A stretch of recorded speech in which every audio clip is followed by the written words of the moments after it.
Hey, and welcome to The Solid Verbal. Now would be a perfect time to consider subscribing. Yeah, that little subscribe button for year-round premium college football content. That's it. Here's the video. Enjoy. Subscribe. Where do you want me to go next? Let's go Tennessee. You're high on the Vols, it appears. I am. The over-under for Tennessee is 7.5. And from what I can see, folks are crushing the over for Tennessee. Tennessee's a trendy pick this year. Not to win the division, not to win the conference, nothing crazy, but I think to take another step forward. I get spooked out by trendy picks. Yeah. I really do. And so when I saw that and when I saw where the public was leaning, I'm like, all right, I got to really try and focus on how I feel about this Tennessee team. The progress on offense from 2020 to 2021 was the biggest one-year improvement in all of college football. So logic would hold that as long as they continue to develop and continue to improve and get better as a unit, that we're going to have a much better offense this year, certainly than we saw in 2020, but maybe even as compared to last season. And because the offense is so good, it's going to challenge teams like Georgia that have really good defenses. I think that's all true. Where I come off the wagon a little bit with Tennessee is when I look at the schedule, because the schedule is just so tough. There are 6 or 7 losable games on here. They've got road games at Pitt very early in the year, at LSU, at Georgia. I'll even lump South Carolina in there because it's late in the season and Spencer Rattler, I think, makes some interesting things possible. The home schedule's Florida, Bama, and Kentucky. Again, not easy. I think the absolute ceiling for this team is 9-3. And a lot comes down to their defense, which really cuts to the core here because this was not a great defense last season. Not as bad as you might think, but still below average. Not good against the pass, not good at getting off the field on third downs, definitely not good in the red zone. What's interesting about the numbers, if you really dive in, is that Tennessee blitzed a lot, but they didn't have a whole lot to show for it. The line in particular didn't create any havoc. So this is a team that wanted to get after you, wanted to have that aggressive attacking mentality, but it just didn't. They couldn't get the final product there. For me, the jury's out on whether they're going to improve on that side of the ball.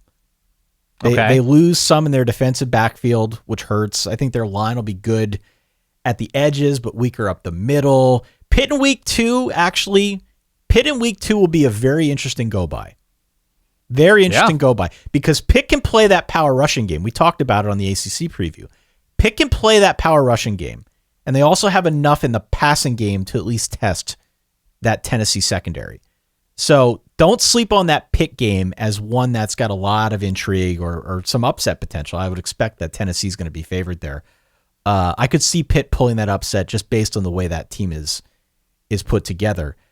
But the engine for Tennessee is the offense. You already knew that.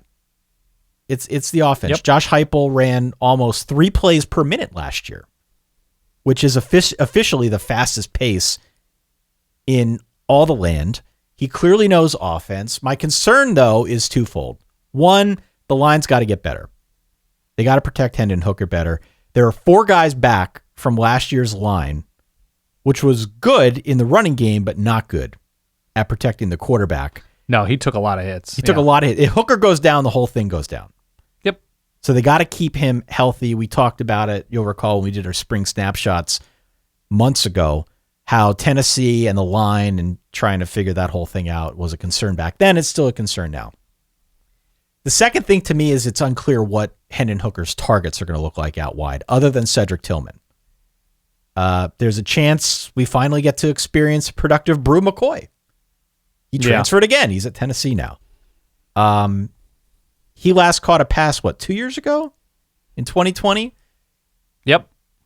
He came in with a lot of regard. He's been all over the place, but maybe he's a name. There are other names here who are interesting, so they do have options. But from a 30,000-foot view, I would say I'm not super concerned about the offense outside of keeping Hendon Hooker upright. I think this team and the heights to which they can climb is almost directly correlated to how well they play on defense. Does Jalen Hyatt have a chance at being good enough to score an NIL deal and that we can call him like the Grand Hyatt or something like that? Isn't he the receiver who had a big spring? They had somebody else, like an embarrassment of riches situation now with Brew McCoy coming in with Cedric Tillman. I hope so, for Tennessee's sake, that they just have killers out wide. That'd be great. Number 11, Jalen Hyatt. Yeah. I'm very optimistic that the offense will again be good. Again, got to keep Hendon Hooker healthy. Defensively, a huge open question to me. Just don't know what to expect. And that's a problem because the schedule is so difficult. So if you're telling me 7.5 over under, I'm in on Tennessee. My inclination would be to say over, but I could see. What single thing needs to happen for you to feel more confident in the over? Is it offensive line development? Is it edge rushing? What is it that you're like, okay, here is a piece that wasn't there last year that can connect them to the next level? I think they got to get better at getting off the field on third downs.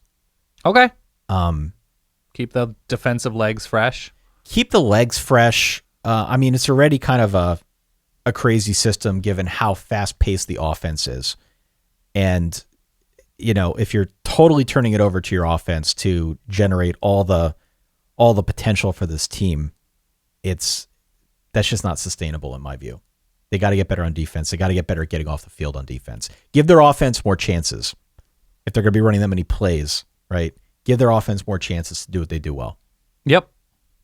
Okay, fair enough. I mean, look, if Hendon Hooker is next step, if he is next level, which is, what does that mean? That means Heisman-ish, right? Given the best of Hendon Hooker, it's Heisman-ish. If he is taking a step up to the next level, has the receivers to put up silly yards, has the system to put up silly yards, then their schedule is 1-0, 2-0, 3-0, 4-0, 5-0, 5-1, 6-1, 7-1, 7-2, 8-2, 9-2, 10-2. Heisman caliber Hooker. Yep. Which is a funny phrase to say out loud. It is. 10-2. 10-2. Meaning everything around him is fine, and he is so good that he is the rising tide, pardon the the verbiage on that. But he is that to rise all ships. Yeah. And get them to, with some breaks, at least, 10 wins flirtation. Look, he had a 31-3 touchdown to interception ratio last year. Man. And completed 68% of his passes. That's a hell of a year. In a fast-paced system, it's a hell of a year. Mm-hmm. I don't know if we can expect that again. That's quite a ratio. I mean, he's only better with a deeper receiving core. And exactly. Maybe an improved offensive line. I think you can expect better. I would hope so. I hope so. But that's a hell of a season that he put together last year. Got to stay healthy though. Yep. Got to stay healthy. They currently have commitments from the number 8 and number 11 edge rushers. I mean, that's all. It seems a lot of the focus is in getting stronger along the edge, and they've got the 5-star quarterback of the future. So things pointing in the right direction, especially with the notice of allegations being what it is. Yeah. Tennessee is my number 2. In the SEC East, I think. Okay. I continue. Think.